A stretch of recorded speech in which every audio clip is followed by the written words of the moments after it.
Chapter 22. The Sea Still Rises. Haggard Saint Antoine had had only one exultant week, in which to soften his modicum of hard and bitter bread to such extent as he could, with the relish of fraternal embraces and congratulations, when Madame Defarge sat at her counter, as usual, presiding over the customers. Madame Defarge wore no rose in her head, for the great brotherhood of spies had become, even in one short week, extremely chary of trusting themselves to the saint's mercies. The lamps across his streets had a portentously elastic swing with them. Madame Defarge, with her arms folded, sat in the morning light and heat, contemplating the wine shop and the street. In both, there were several knots of loungers, squalid and miserable, but now with a manifest sense of power enthroned on their distress. The raggedest nightcap, awry on the wretchedest head, had this crooked significance in it: I know how hard it has grown for me, the wearer of this, to support life in myself, but do you know how easy it has grown for me, the wearer of this, to destroy life in you? Every lean bare arm, that had been without work before, had this work always ready for it now, that it could strike. The fingers of the knitting women were vicious, with the experience that they could tear. There was a change in the appearance of Saint Antoine. The image had been hammering into this for hundreds of years, and the last finishing blows had told mightily on the expression. Madame Defarge sat observing it, with such suppressed approval as was to be desired in the leader of the Saint Antoine women. One of her sisterhood knitted beside her. The short, rather plump wife of a starved grocer, and the mother of 2 children withal, this lieutenant had already earned the complimentary name of the Vengeance. "Hark," said the Vengeance. "Listen, then. Who comes?" As if a train of powder laid from the outermost bound of Saint Antoine Quarter to the wine-shop door, had been suddenly fired, a fast-spreading murmur came rushing along. "It is Defarge," said Madame. "Silence, patriots." Defarge came in breathless, pulled off a red cap he wore, and looked around him. "Listen, everywhere," said Madame again. "Listen to him." Defarge stood, panting, against a background of eager eyes and open mouths, formed outside the door. All those within the wine-shop had sprung to their feet. "Say then, my husband. What is it? News from the other world?" "How, then?" cried Madame, contemptuously. "The other world? Does everybody here recall old Foulon, who told the famished people that they might eat grass, and who died, and went to hell? Everybody, from all throats, the news is of him. He is among us. Among us, from the universal throat again. And dead? Not dead. He feared us so much, and with reason, that he caused himself to be represented as dead, and had a grand mock funeral. But they have found him alive, hiding in the country, and have brought him in. I have seen him but now, on his way to the Hôtel de Ville, a prisoner. I have said that he had reason to fear us. Say all. Had he reason? Wretched old sinner of more than 80 years and 10, if he had never known it yet, he would have known it in his heart of hearts if he could have heard the answering cry. A moment of profound silence followed. Defarge and his wife looked steadfastly at one another. The Vengeance stooped, and the jar of a drum was heard as she moved it at her feet behind the counter. "Patriots," said Defarge, in a determined voice, "are we ready?" Instantly Madame Defarge's knife was in her girdle. The drum was beating in the streets, as if it and a drummer had flown together by magic, and the Vengeance, uttering terrific shrieks, and flinging her arms about her head like all the 40 Furies at once, was tearing from house to house, rousing the women. The men were terrible, in the bloody-minded anger with which they looked from windows, caught up what arms they had, and came pouring down into the streets, but the women were a sight to chill the boldest. From such household occupations as their bare poverty yielded, from their children, from their aged and their sick crouching on the bare ground famished and naked, they ran out with streaming hair, urging one another, and themselves, to madness with the wildest cries and actions. "Villain Foulon taken, my sister. Old Foulon taken, my mother. Miscreant Foulon taken, my daughter." Then, a score of others ran into the midst of these, beating their breasts, tearing their hair, and screaming, "Foulon alive!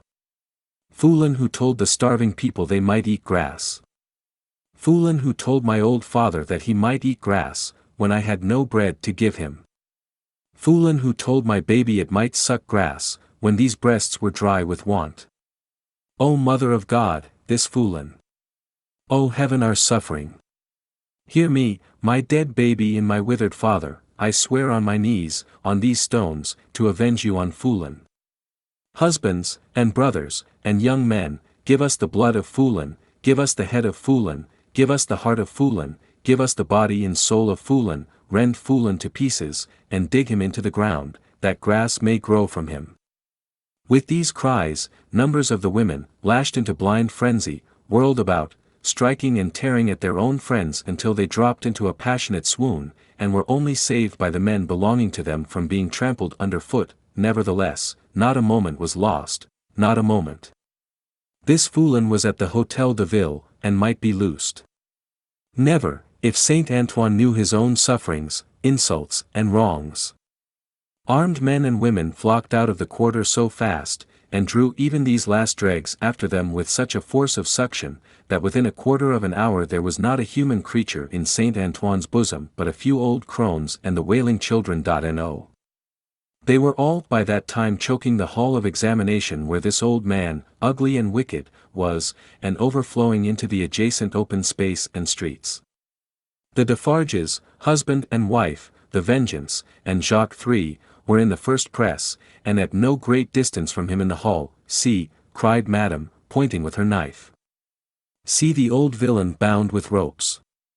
That was well done to tie a bunch of grass upon his back. Ha, ha! That was well done. Let him eat it now. Madame put her knife under her arm, and clapped her hands as at a play. The people immediately behind Madame Defarge, explaining the cause of her satisfaction to those behind them, and those again explaining to others, and those to others. The neighboring streets resounded with the clapping of hands.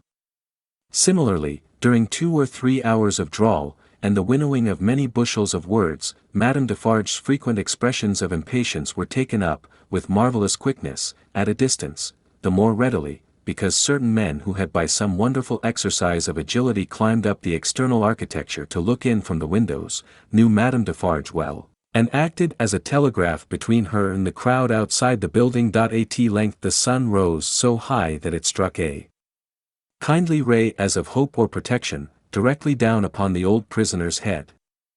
The favor was too much to bear. In an instant the barrier of dust and chaff that had stood surprisingly long, went to the winds, and Saint Antoine had got him, it was known directly, to the furthest confines of the crowd. Defarge had but sprung over a railing and a table, and folded the miserable wretch in a deadly embrace. Madame Defarge had but followed and turned her hand in one of the ropes with which he was tied.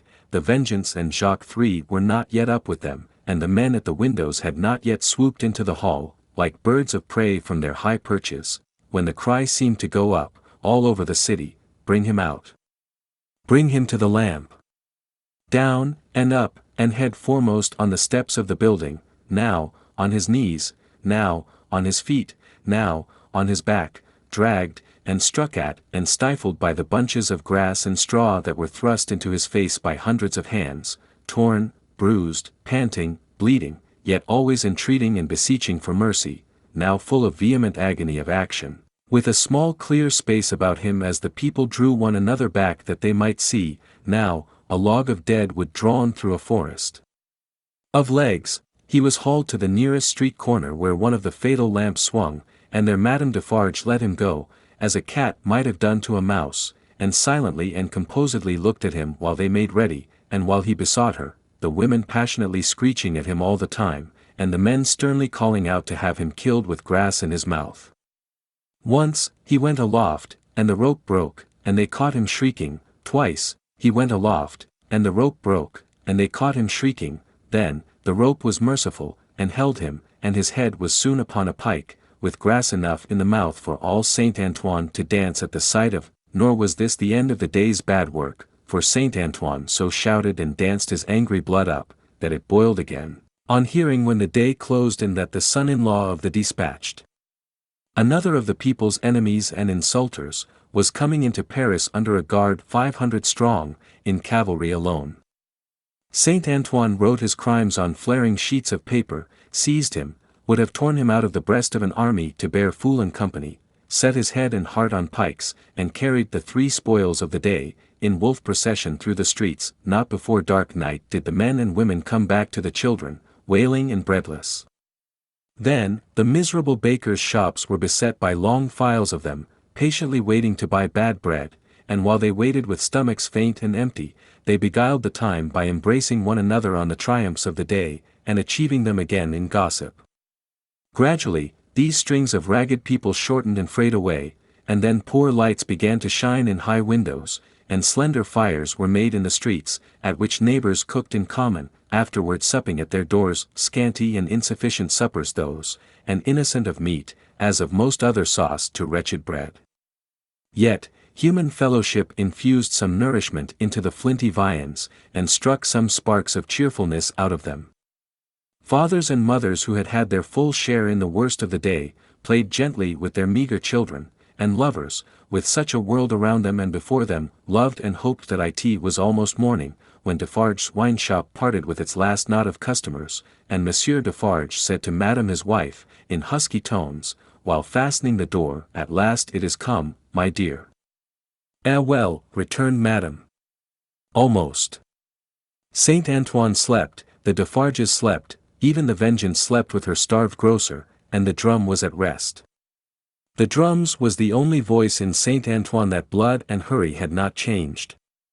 The Vengeance, as custodian of the drum, could have wakened him up and had the same speech out of him as before the Bastille fell, or old Foulon was seized, not so with the hoarse tones of the men and women in Saint Antoine's bosom.